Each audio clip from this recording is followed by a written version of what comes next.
Welcome to Pindar Poetry. We hope you learned something new.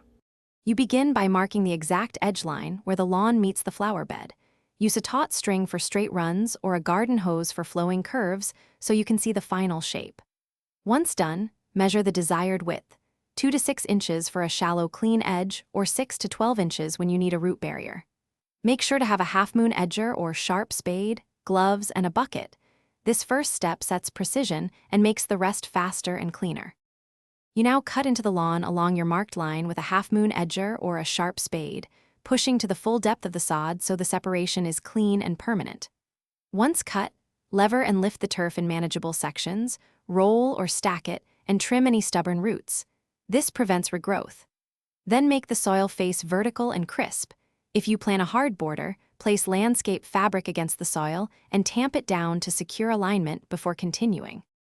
You complete the job by installing your chosen border or replenishing mulch so the bed has a neat, consistent height and a clear visual break. After placing the border, backfill any gaps with soil, compact it lightly, and water to settle the material. Then trim the adjacent grass if any blades overhang. If you see regrowth later, recut a clean vertical face and consider applying a thin layer of edging sand or installing a physical root.